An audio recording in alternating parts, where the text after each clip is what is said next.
अस्सलाम वालेकुम मेरे अज़ीज़ दोस्तों, कैसे हैं आप सब लोग। उम्मीद है आप लोग बिल्कुल ठीक ठाक होंगे, खैरियत से होंगे। मेरा नाम मदीहा है और ये मेरा चैनल है हाउसवाइफ टेल। अगर आप लोगों ने अब तक मेरा चैनल सब्सक्राइब नहीं किया है तो प्लीज़ अभी मेरे चैनल को सब्सक्राइब कीजिए और बेल के बटन को दबाइए ताकि हर नए आने वाले वीडियो की अपडेट सबसे पहले आपको मिले।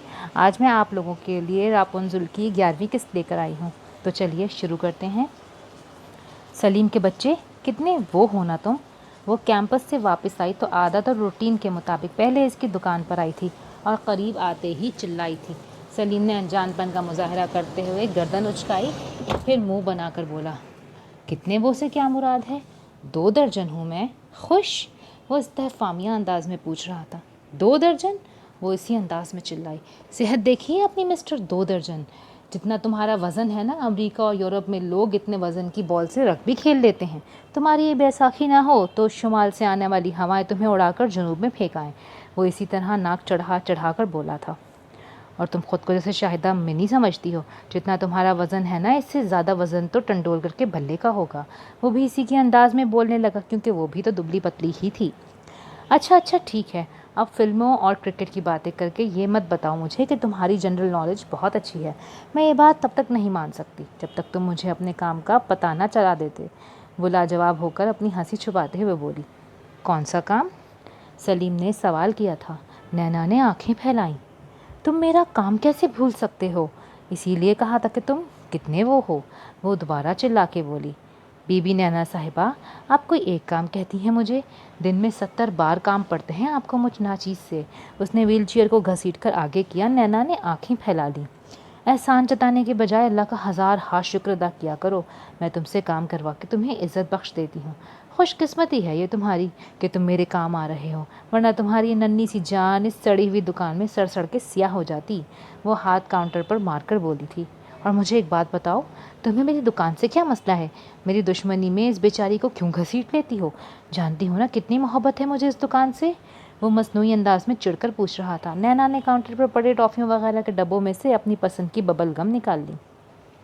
खुदारा, अब मुझे अपनी और अपनी इस दुकान की इश्क दास्तान ना सुनाना। मैं रोना नहीं चाहती। वो रैपर उतारकर मुंह में बबलगम रख रही थी। सलीम को इसकी बात पर हंसी आ गई। अच्छा तो तुम बता दो, क्या सुनना चाहती हो तुम? और वो बिलाखिर मुद्दे पर आ ही गया।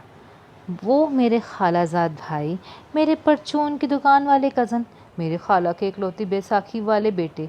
तुम्हें एक पर्ची भेजी थी मैंने जिस पर रपुंज़ल लिख कर भेजा था। आया कुछ याद? वही पर्ची जिस पर तुमने फूल बोटे बनाकर वापस भेज दिया। और फिर मैंने वो एक एक लफ्ज़ पर ज़ोर देकर बोल रही थी। सलीम ने हाथ उठाकर उसे चुप कराया, फिर पूछा। बस याद आ गया मुझे। रपुंज़ल का पूछा था ना तुमने? हाँ जी, रानिया का मसला बताया तो था। नैना अब काउंटर वाले चबूतरे से उतर रही थी। रानिया को छोड़ो, रापुंज़ल की बात करो। कितना अच्छा स्केच बना के भेजा था मैंने तुम्हें। वो उसे इसकी पूछी गई बात बताने के बजाय अपनी ही तारीफ़ अपने मुंह से करते हुए इतराने लगा। मैंने भी तो जवाबन कितना अच्छा स्केच बनाया था, इसकी तारीफ़ भी तो कर दो। वो इसकी नकल उतारते हुए बोली। तुमने तो जवाब भी नहीं दिया, स्केच तो दूर की बात है, सलीम ने जताया। नैना ने मसनूई कहका लगाया। बाबा अब तो यही कहोगे ना, इतने मज़े का जवाब तो जो दिया था मैंने। वो चिढ़ रही थी। कौन सा जवाब? हमज़ा तो वापस ही नहीं आया वो पर्ची लेकर। सलीम को यकीन था कि वो झूठ बोल रही है, जबकि इसने नाक फुलाई। क्या? हमज़ा का बच्चा वापस नहीं आया था? इसकी तो आज मेरे हाथों शामत आएगी कि याद रखेगा। शाम को खबर लेती हूँ मैं उसकी। नैना ने बिला वजह मुड़कर उसकी सिम देखा जिस तरफ हमज़ा का घर था। सलीम एक सानिये के लिए कुछ नहीं बोला, फिर इसने व्हीलचेयर को बिल्कुल काउंटर के करीब किया। अच्छी बात है वो नहीं आया। मुनासिब भी नहीं लगता कि वो ख़त यहाँ से वहाँ और वहाँ से वहाँ लेकर जाता। कोई देख लेता ना तो न जाने क्या समझता। उसने बहुत ही धीमे लहजे में कहा था। अरे इसमें नामुनासिब बात क्या है? वो कोई इश्किया खतूत थोड़ी थे, एक आम सी पर्ची थी जिस पर सिर्फ एक लफ्ज़ रापुंज़ल लिखा हुआ था। वो बहुत ही बुरा मानकर बोली। सलीम ने सर तो हिला दिया। ये इसकी आदत थी, वो बात समझे बिना गुस्से में आ जाती थी। तुम ठीक कह रही हो यार, लेकिन लोग अपने हिसाब से जज करते हैं, अपने जहन से सोचते हैं। मुझे नामुनासिब लगा इसलिए मैंने कह दिया। मुझे स्केच बनाकर भिजवा देने के बाद एहसास हुआ कि ये नहीं करना चाहिए था मुझे। वो उसे नरमी से समझाने की कोशिश कर रहा था। ओहो खैर है, सारा मोहल्ला जानता है, और खैर से तुम्हें भी सब जानते हैं। उन्हें पता है कि कम से कम नैना सलीम को लव लेटर नहीं लिख सकती। वो नाक से मक्खी उड़ा रही थी। ओहो नैना, कैसे कैसे लफ्ज़ इस्तेमाल करती हो तुम। लव लेटर, इश्क़ खतूत, अच्छा नहीं लगता। मैं तुम्हें क्या समझा रहा हूँ और तुम। वो फिर उसे टोकते हुए बात अधूरी छोड़कर बैठ गया। अच्छा ठीक है, शायद तुम ठीक कह रहे हो। वो अब घर की सिम देख रही थी। आप गुस्सा कर गई हो ना?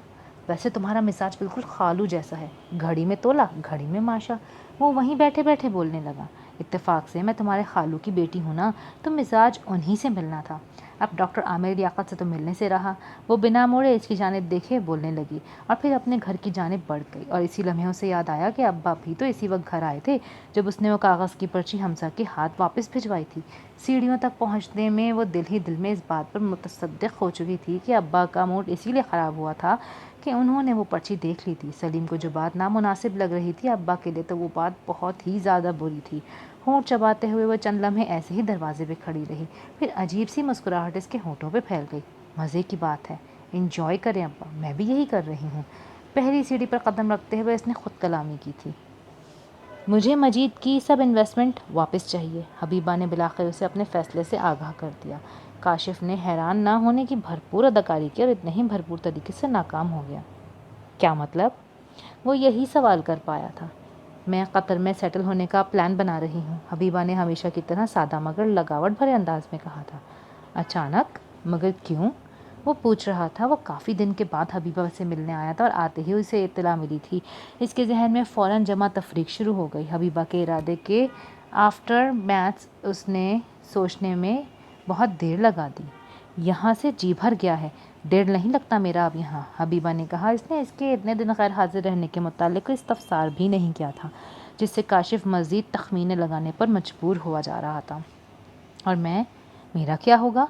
मेरे बारे में सोचा है तुमने? मेरा दिल कैसे लगेगा तुम्हारे बगैर? वो झल्ला कर बोला। हबीबा की एक बहन कतर में होती थी और इसके शौहर का शुमार वहाँ सेटल्ड पाकिस्तानी कम्युनिटी के रईस बिजनेसमैनों में होता था। सेठ मजीद ने जो दुबई में बिज़नेस सेट किया हुआ था, इसमें भी इसी बहनोई ने इसकी मदद की थी। वो काफ़ी असर और रसूख वाला आदमी था। तुम्हारे बारे में सोचकर ही तो फ़ैसला किया है, हबीबा ने उसी अंदाज में कहा। मैं चाहती हूँ तुम दुबई वाला सारा बिज़नेस खुद संभालो, मैं इस झंझट से निकलना चाहती हूँ। काशिफ की सांस में सांस आई। दुबई में सारा पैसा मजीद का था और इसकी मौत के बाद से हबीबा ने वो सब काशिफ के हवाले कर रखा था, लेकिन कोई कानूनी लिखत पढ़त कभी नहीं हुई थी। तुम्हारी मुआवनत के बगैर मैं कुछ भी नहीं कर पाऊँगा। तुम यहीं रहोगी बस मेरे पास, मेरे करीब, उसने कहा था। हबीबा ने नफ़ी में सर हिला दिया। मैं सिर्फ 3 महीने के लिए ही तो जा रही हूँ, वापस आ जाऊँगी, हबीबा ने उसे तसल्ली दी। फिर इसके बोलने का इंतज़ार किए बगैर बोली, वहाँ जाकर देखती हूँ कि कौन सा बिज़नेस किया जा सकता है।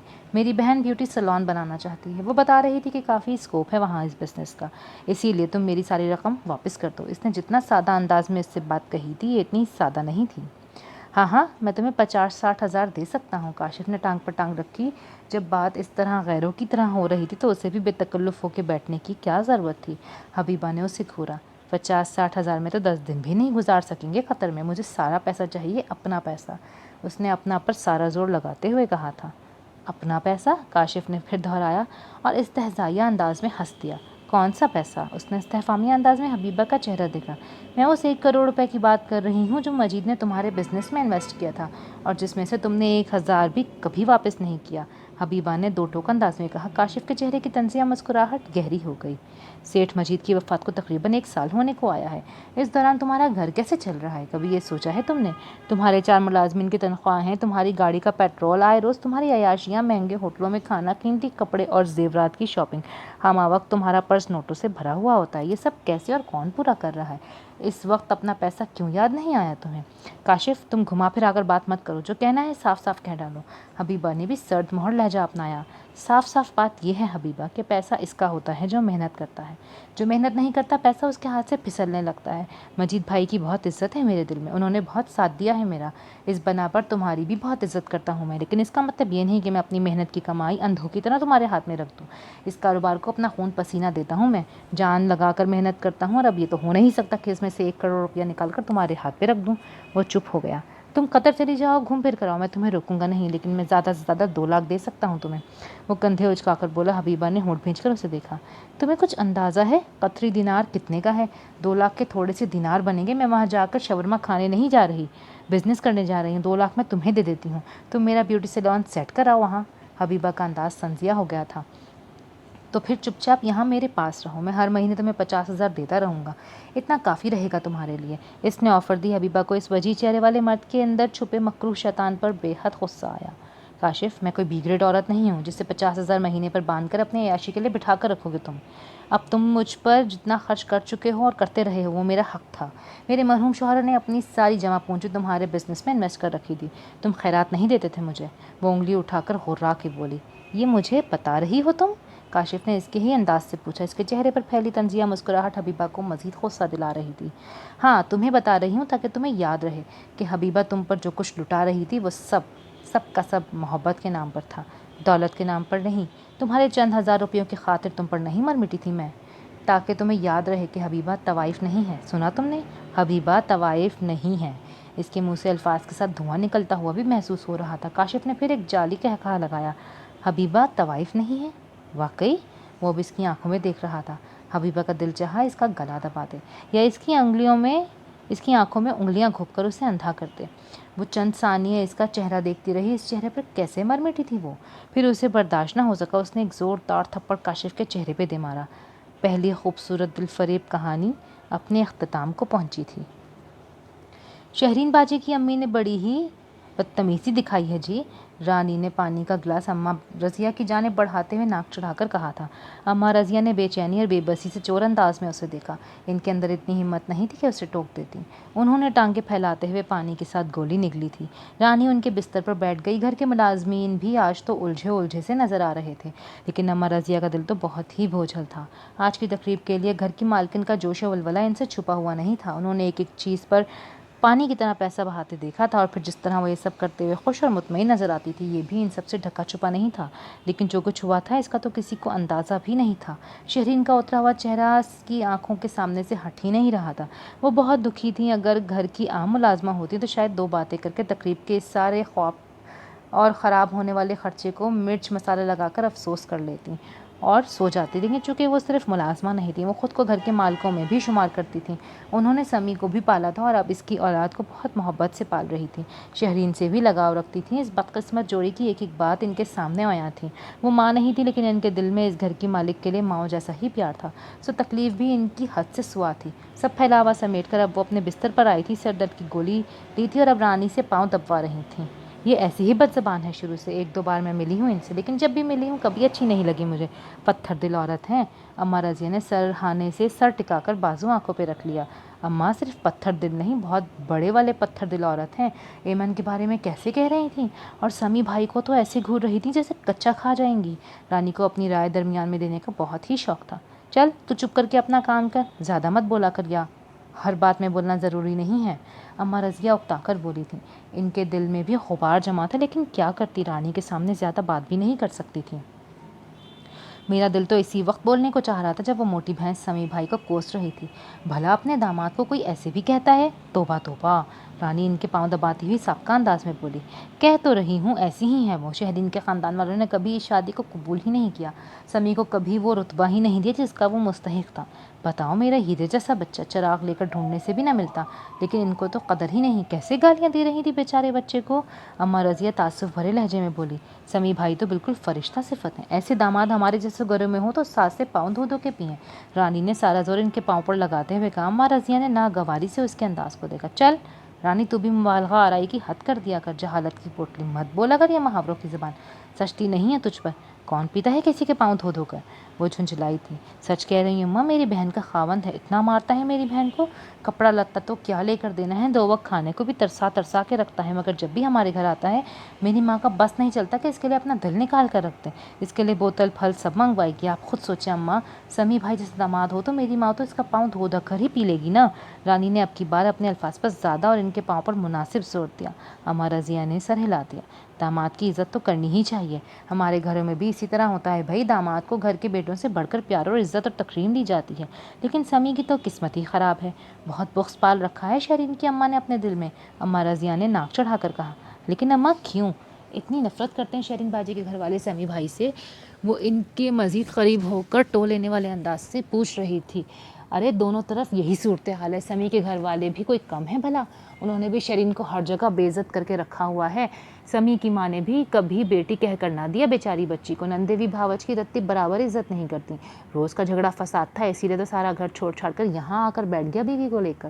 لیکن کیوں اماں، ایسا کیوں؟ رانی کا تجسس عروج پر تھا، اس نے ان کی بات کاٹ کر سوال کیا۔ اماں رضیہ بھی اپنی دھن میں سب بتا دینے پر تیار تھی آج، حالانکہ وہ پہلے بھی باتوں باتوں میں رانی کو بتا چکی تھی، لیکن اس کے سوال پر پھر سے بولنے لگی۔ دونوں گھر راضی نہیں تھے اس شادی پر، پہلے دن سے قبول نہیں کیا دونوں خاندانوں نے ایک دوسرے کو۔ ادھر والے پٹھان تھے، ادھر والے پنجابی، بس یہی رونا تھا، ورنہ تو دونوں مسلمان، فرقہ، مسلک کوئی بھی لڑائی نہیں، مال رتبے میں بھی برابر تھے، بچے بھی ایک دوسرے کے جوڑ کے ہی تھے۔ یہ ہیرا تھے تو بچی کندن جیسی تھی۔ بچوں کی ضد پر مجبور ہو کر بیاہ تو کر دیا، لیکن دوبارہ ایک دوسرے کی شکل دیکھنے کو تیار نہیں ہوئے۔ سمی کے گھر والے شہرین کو کوسنے دینے سے باز نہیں آتے، اور یہاں سمی کو شہرین کے گھر والوں کی الٹی سیدھی سننے کو ملتی رہتی ہے۔ 4 سال گزر گئے ہیں، لیکن دلوں میں کشادگی پیدا نہیں ہو سکی دونوں طرف سے۔ اماں رضیہ نے تعصب سے گردن ہلائی، وہ تو ہر واقعہ، ہر رنجش کی وجوہات سے واقف تھیں۔ رانی نے بھی سر ہلا دیا۔ اس کا مطلب ہے ماں، پڑھے لکھے مالدار لوگوں کے مسئلے مسائل بھی ہم جیسے ان پڑھ لوگوں کی طرح ہی ہوتے ہیں۔ وہ اپنی رائے دے رہی تھی، اماں رضیہ کو اس کی رائے بڑی ناگوار گزری۔ اے ہاں بہن ہاں، سچ کہہ رہی ہے تو، انہوں نے ناپسندیدگی سے کہا۔ رانی افسوس سے سر ہلاتے ہوئے ان کے پاؤں کو مزید دبانے لگی۔ میرا کیا قصور ہے شہرین؟ سمی کے لہجے میں اس کے سوال سے بھی زیادہ چبھتا ہوا تجسس تھا۔ شہرین نے پیشانی میں اٹھنے والی چبھن کو نظر انداز کرتے ہوئے اپنی ساری نگاہ ہاتھوں کی انگلیوں کی جانب مبذول رکھی۔ اس کا دل بالکل ٹوٹ چکا تھا، اور ہمیشہ کی طرح اس کے دل کا حال اس کے چہرے پہ لکھا تھا۔ آنکھیں نہ رونے کے باوجود اتنی سرخ تھیں کہ لگتا تھا گھنٹوں روتی رہی ہے۔ یہ دگرگوں حالت صرف اس کی ہی نہیں تھی، سارا گھر سناٹے میں ڈوبا ہوا تھا۔ کیٹرنگ والے اپنا سامان سمیٹ کر لے جا چکے تھے، اور ملازمین نے بھی سارا پھیلاوا سمیٹ کر اپنے اپنے مسکن میں پناہ لے لی تھی۔ وہ دن جس کو خوبصورت بنانے کی خاطر اتنے دن صرف کیے گئے تھے، وہی دن عجیب بدصورتی میں گزر گیا۔ شہرین کی امی اور اس کی بہنوں کے کوسنوں، تانوں اور بددعاؤں نے سارے ماحول کو اتنا داغدار کر دیا تھا کہ کوئی مہمان بھی زیادہ دیر نہیں رک سکا تھا۔ ان کے واویلوں کے بعد اگرچہ کھانا فوراً سرو کر دیا گیا، لیکن پھر بھی کسی سے ٹھیک سے کھایا نہیں گیا۔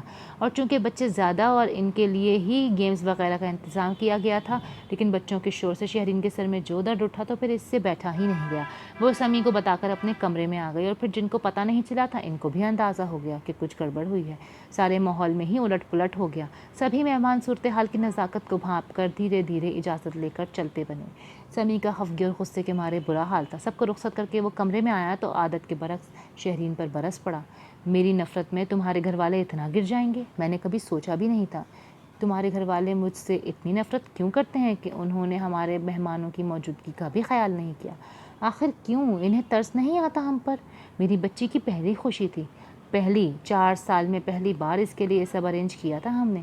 کس لیے؟ اس لیے کہ وہ آئیں اور جھولی بھر بھر کے میری بیٹی کو بدوائیں دے جائیں، میری ننھی سی بیٹی کے بارے میں ایسی ایسی غلیظ باتیں کر کے جائیں۔ اس لیے وہ بے بسی سے چور لہجے میں چلا رہا تھا۔ شہرین نے شادی کے بعد پہلی بار اسے اس طرح چلاتے ہوئے دیکھا تھا، لیکن وہ بالکل برف کی طرح سرد بیٹھی تھی، اس کے وجود میں ذرا سی بھی جنبش نہیں ہو رہی تھی۔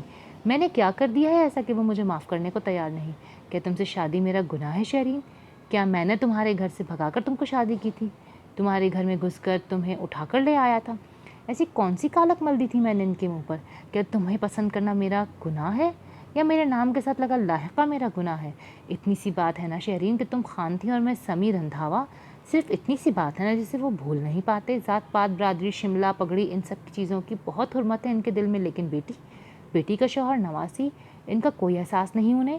اور پھر یہ سب دنیا کی چیزیں ہیں جو انسان کی آسانی کے لیے بنائی گئی ہیں نا کہ انسان کے گردن کے توق کو لٹکانے کے لیے۔ مرنے کے بعد تو ان کی بھی حیثیت نہیں رہے گی، قبر میں کون شناختی کارڈ مانگے گا، یہیں رہ جائے گا سب۔ لیکن تمہارے گھر والے یہ بات بھولتے ہی نہیں۔ ان کے لیے میں پنجابی ہوں تو سمجھو گلی کا کتا ہوں، مجھ سے جب ملیں گے مجھے ذلیل کریں گے، میری بیٹی کو بدوائیں دیں گے۔ وہ برس رہا تھا، وہ اسے تانے نہیں دے رہا تھا، لیکن اس کے دل میں جو غبار جمع تھا وہ اسے نکالے بغیر نہیں رہ پا رہا تھا۔ شیرین کو اس کے الفاظ اور انداز کچھ بھی برا نہیں لگ رہا تھا، وہ صحیح تو کہہ رہا تھا۔ اس کے گھر والے صرف ذات برادری کے فرق کی وجہ سے ان کے رشتے کے خلاف تھے، پھر اس کی ضد سے عاجز آ کر شادی تو کر دی، لیکن معافی نہیں دی۔ وہ بیٹی کی جائز خواہش کو بیٹی کے گناہ کے طور پر یاد رکھتے تھے۔ میں تنگ آ چکا ہوں ان سب سے، جب بھی ملتے ہیں دل پر وار کرتے ہیں۔ کیا کوئی ایسا بھی بدوائیں دیتا ہے کسی کو؟ میں ذہنی طور پر تھک گیا ہوں شہرین، صرف ان لوگوں کی ان باتوں کی وجہ سے میں ایمن سے بھی دور ہوتا جا رہا ہوں۔ मुजरिम समझने लगा हूँ अपने आप को। उसे कभी गोद में उठा लो तो डर जाता हूँ कि कहीं मेरे हिस्से की बदमाएँ उसे ना खा जाएं। तुम्हें कहा था कि छोड़ दो ये बर्थडे पार्टी वार्टी, हमारा कोई नहीं है जो हमारी खुशी में खुश हो, लेकिन तुम्हें शौक़ उठा था कि नहीं, लोग कहते हैं हमें अपनी बेटी से प्यार नहीं देखा।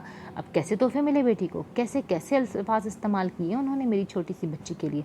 वो आपकी बात चिल्ला नहीं रहा था, लेकिन इसका लहजा बेहद लाचार था। जो कुछ भी हुआ था वो इन दोनों के असाब के लिए बहुत ज़्यादा था। बहरहाल हर हाल में पुरसुकून रहने वाला समी बेसकूनी की अजीब कैफियत से गुजर रहा था। शहरी ने नज़रें उठाकर उसकी जानिब देखा। वो उसे कभी वो खुशी नहीं दे पाई थी जिसका वो मुस्तहिक था। वो अपनी बेटी को भी मोहब्बत नहीं दे पाई थी, इसकी वजह से वो इनकी मुतकाज़ी थी। इसके दिल में हुक सी उठी। उसने कितनी मोहब्बत से आज के दिन को ऐमन के लिए स्पेशल बनाने के लिए हर मुमकिन इक़दामात किए थे, और नतीजा क्या निकला। इसने अपनी उंगलियों को मसला वो रोना नहीं चाहती थी, क्योंकि वो जानती थी इस वक्त इसके आंसू समी के गुस्से को भड़का देंगे, लेकिन मलाल, दुख और पछतावा इसकी आंखों से एकदम पानी बन के बहने लगा। समी ने इसकी जानिब देखा और तवक्को के ऐन मुताबिक इसकी पेशानी पर तेवरियों की तादाद में इजाफा हो गया। तुम रो क्यों रही हो? रोना तो मुझे चाहिए। मैं वो अल्फाज की कमी का शिकार हुआ और इसके चंद अल्फाज शहरीन का मजीद हौसला बहा ले गए। वो सिसक सिसक के रोने लगी। मैं हमेशा तुम्हारे लिए दुख का बाइस बनती हूँ ना, काश मैं तुम्हारी ज़िंदगी में ना आई होती, काश मैंने तुमसे शादी ही ना की होती। वो रोते रोते बोल रही थी। शहरीन, खुदा का वास्ता, ये देखो मैं हाथ जोड़ता हूँ तुम्हारे आगे, तुम्हें अगर ये शादी तमाम मसलों की जड़ लगती है तो ख़त्म कर देते हैं इसे, छोड़ दो मुझे, जाना चाहती हो अपने माँ बाप के पास तो चली जाओ, मैं रह लूँगा अकेला, लेकिन मेरे सब्र का इम्तिहान मत लो। मरे हुए को कौन मारता है भला? वो तड़प कर बोला। शहरीन ने उसका चेहरा देखा, जहाँ खफगी और खैस की वो रंग बिखरे हुए थे जो इसने इससे पहले कभी नहीं देखे थे। इसके दिल में दर्द की नई लहर उठी और बिलाखिर इसका एकदम सर चकरा गया। दर्द का इतना तेज झटका लगा था इससे कि वो खुद को कराहने से रोक नहीं पाई। एक लम्हे के लिए दर्द थमा और फिर एक झटका लगा, और अब की बार दर्द इतना शदीद था कि वो मजीद ज़ोर से चिल्लाई। समी ने इसकी जानिब देखा। अब कर लो अपनी तबीयत ख़राब, शुरू हो गया ना सर में दर्द, इसीलिए मना कर रहा था मैं, सिर्फ इसीलिए। वो उकता कर बोला था शहरीन से, लेकिन शहरीन से कुछ बोला ही नहीं गया। उससे ऐसे दर्द के झटके पहले कभी महसूस नहीं हुए। इसने दोनों हाथों से सर को थाम लिया। समी को तभी सूरत हाल की संगीनी का अंदाज़ा हुआ। क्या बहुत ज़्यादा दर्द है? अच्छा छोड़ो, मत सोचो कुछ। वो इसके करीब आके बैठा और उसे दोनों बाजुओं से थामना चाहा, लेकिन वो इसके बाजुओं में झूल कर रह गई। शहरीन, शहरीन, समी ने चिल्लाकर उसे पुकारा। वो अपने होश खो रही थी। समी के मुतवक्का से मुताबिक सूरत हाल बहुत संगीन हो चुकी थी।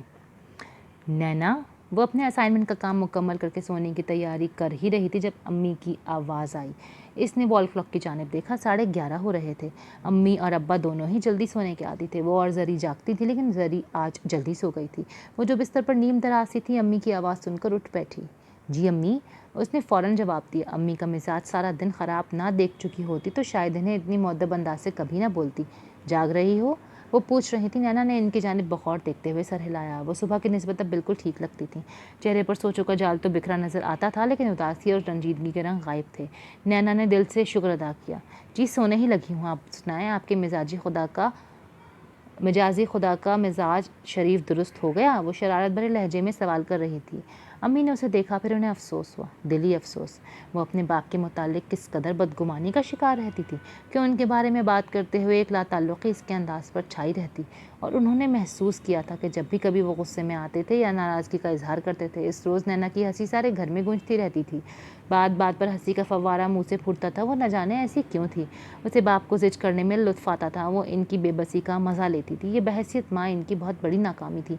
इसीलिए उन्होंने सोचा था कि वो उसे प्यार मोहब्बत से समझाने की कोशिश करती हैं कि वो अपनी बचपने वाली हरकतें बंद कर दे। अब वो बच्ची नहीं रही, इसीलिए वो सारी बातें जो इसके बाप की तबीयत पर नागवार गुजरती हैं, वो इन्हें तर्क करते। इसीलिए वो इस वक्त इनके कमरे में आई थी। तुम्हें अच्छा लगता है अपने अब्बा के बारे में इस तरह से बातें करना? उन्होंने सोचा नहीं था कि गुफ्तगू की इब्तिदा ऐसे करेंगी या इसके पास बैठते ही उसे टोकेंगी, लेकिन वो सरजनिश किए बगैर ना रह सकी। मैंने बादशाह सलामत की शान में कौन सी गुस्ताखी कर दी अम्मी? मैं तो बस पूछ रही थी। इसने जानबूझकर बात अधूरी छोड़ दी, क्योंकि फ़ोन की घंटी बज रही थी। सेल फ़ोन आ जाने के बाद से लैंडलाइन का इस्तेमाल बहुत कम हो गया था। ये फ़ोन खाल ही बजता था, इसीलिए इसका बजना परेशान भी कर देता था, वो भी रात के 12 बजे। इस वक्त कौन फ़ोन कर सकता है? अम्मी ने बिस्तर से उठते हुए खुद से सवाल किया। वो फ़ोन उठाने के लिए कमरे से बाहर निकली भी नहीं थी कि घर का दरवाज़ा बजने लगा। अब की बार नैना भी बिस्तर से छलांग लगाकर उतरी। फ़ोन की घंटी बंद हो चुकी थी। खाला दरवाज़ा खोले, मैं हूँ अलीम। दस्तक के साथ आवाज़ भी आई। अम्मी ने झरी से दरवाज़ा देखते हुए दरवाज़ा खोल दिया। खाला, अम्मी आपको बुला रही हैं। वो अंदर आते हुए बोला। इसके चेहरे पर बड़ी परेशानी नुमाया थी। अल्लाह खैर करे, सब ठीक है। अम्मी भी बदहवास हो गई। नौशी बाजी को अस्पताल लेकर गए हैं, बाथरूम में फिसल गई थी, इमरजेंसी है। अलीम की आवाज़ में कपकपाहट थी। یا اللہ نوشی باجی کو کچھ نہ ہو، اللہ پلیز انہیں کچھ نہ ہو۔ نینا نے جائے نماز پر بیٹھے نہ جانے کتنی ہی باری الفاظ دہرائے ہوں گے اور دعا مانگی تھی۔ زرین نے گہری سی سانس والی جمائی لی۔ پریشانی تو جو تھی سو تھی، لیکن نینا کا رد عمل اسے پریشان کر رہا تھا۔ وہ کب سے جائے نماز بچھائے بیٹھی دعائیں کرتی جاتی تھی۔ امی تو خالہ کو دیکھتے ہی ان کے ساتھ ہسپتال چلی گئیں۔ ان لوگوں کی باتیں، پھر فون کی گھنٹی اور پھر دروازہ کھٹکھٹائے جانے کی آواز سے زری خود ہی اٹھ کر آ گئی تھی، اور تب سے وہ نینا کو تسلیاں دیتی ہوئی جیسے تھک سی گئی تھی، جبکہ وہ ایک ہی انداز میں دعا مانگتی جاتی تھی۔ مہرو بہت چھوٹی سی ہے اللہ، ماں کے بغیر کیسے رہے گی اتنی چھوٹی بچی؟ ماں کے بغیر رہنا بہت مشکل ہے یا اللہ، تو مہر سے اس کی ماں کو واپس نہ لے یا اللہ، مہر کی ماما اسے واپس کر دے یا اللہ۔ اللہ خیر کرے گا نینا، کیوں اتنا برا سوچ رہی ہو؟ کچھ نہیں ہوگا نوشی باجی کو، آؤ تم سو جاؤ اب، انشاءاللہ سب ٹھیک ہوگا۔ زری نے اسے ایک بار پھر نصیحت کی۔ نینا نے چہرے سے ہاتھ ہٹا کر اسے دیکھا۔ زری اس کا چہرہ دیکھ کر دھک رہ گئی۔ اس کی آنکھیں بالکل سرخ ہو رہی تھیں اور اس سرخی اتنی بڑی ہوئی تھی کہ زری کو اس کی طبیعت خراب ہونے کا اندیشہ ہونے لگا۔ زری میرا دل بہت بے چین ہے، مجھے سکون نہیں آ رہا، مجھے لگتا ہے کچھ ہونے والا ہے، وہ بالکل چھوٹی بچی کی طرح بے چین ہو کے بولی۔ نوشی باجی سے اس کی محبت کسی سے ڈھکی چھپی نہیں تھی۔ وہ خالہ کی سب سے بڑی بیٹی اور سلیم لوگوں کی بہن تھی۔ نینا جب خالہ کے گھر رہتی تھی تو نوشی باجی اور اس کی محبت مثالی تھی۔ نوشی باجی کسی بڑی بہن کی طرح اس کی ہر ضرورت کا خیال رکھتی تھی، اور نینا بھی ہمہ وقت ان کا سایہ بنی رہتی۔ اسکول جانا ہوتا تھا تو تیار بھی ان سے ہی ہوتی تھی، کھانا کھانا ہوتا تھا تو بھی ان کے ہی ہاتھ سے کھاتی تھی۔ ان کی شادی کے بعد بھی نینا شروع میں کافی اپسیٹ رہتی تھی، اور خالہ کے گھر کے بعد آ کر نینا کہیں جانے کے لیے آسانی سے رضامند ہو جاتی تھی تو وہ نوشی باجی کا ہی گھر تھا۔ ان کی شادی کو 7 سال ہو چکے تھے، لیکن ان کے سسرال والے ان کے حق میں زیادہ اچھے نہیں تھے۔ ان کے شوہر بھی ملازمت کی غرض سے سعودیہ میں رہتے تھے۔ ان کی ایک ہی بیٹی تھی اور اب تقریباً 5 سال بعد ان کے یہاں پھر سے پھول کھلنے والا تھا۔ ابتدا سے ہی ان کو کچھ پیچیدگیاں سی رہی تھی، جس کا نینا اور زری کو تو کچھ نہیں پتا تھا، لیکن خالہ اور امی جب اشاروں میں بات کرتی تھیں تو ان کے کانوں میں بھی کچھ نہ کچھ پڑ ہی جاتا تھا۔ اور اب ان کی ڈیلیوری کچھ دن میں متوقع تھی، اسی لیے ان کا اس طرح سے باتھ روم میں گر جانا یقیناً کسی بڑی پریشانی کا باعث بن سکتا تھا۔ نینا اور زری دونوں ہی تمام تر صورتحال سے مکمل طور پر آگاہ تو نہیں تھی، لیکن خالہ جس طرح ہوائیاں اڑاتا چہرہ لے کر آئی تھیں اور امی بھی کافی اشتد اور پریشانی میں تھے، یہی سوچ سوچ کر نینا بے حال ہوئی جا رہی تھی، اور زری اسے دیکھ دیکھ کر پریشان تھی۔ زری کو اس کی طرح خالہ کی فیملی سے بے پناہ انسیت تو نہیں تھی، لیکن وہ بھی نینا کے رونے سے وہم کا شکار ہونے لگی۔ تم بہت زیادہ سوچ رہی ہو نینا، پلیز ایسے مت سوچو، دعا کرو، اللہ بہتر کا ارساز ہے، اور پلیز یہ رونا بند کر دو، ابا اٹھ جائیں گے تو وہ بھی پریشان ہو جائیں گے۔ وہیں اپنے بیڈ پر بیٹھے بیٹھے اس نے کہا۔ نینا کچھ نہیں بولی، لیکن پھر سے چہرے پر ہاتھ رکھ کر ہل ہل کر دعائیں کرنے لگی۔ اسی دوران فون کی گھنٹی بجی۔ نینا کرنٹ کھا کر اٹھی اور پھر جیسے جھاگ بن کر بیٹھ گئی۔ زری تم دیکھو پلیز، یا اللہ رحم، یا اللہ رحم۔ وہ اس کی جانب التجائیہ انداز میں دیکھ رہی تھی۔ زری کے اپنے ہاتھ پاؤں پھول رہے تھے۔ وہ بستر سے اٹھ کر فون کی جانب لپکی۔ امی کا موبائل نمبر فون کی CLI کی اسکرین پر چمک رہا تھا۔ باقی آئندہ اگر آپ کو یہ پارٹ پسند آیا ہے تو please do like, share and subscribe my channel. ملتے ہیں اگلی ویڈیو میں، تب تک کے لیے اللہ حافظ۔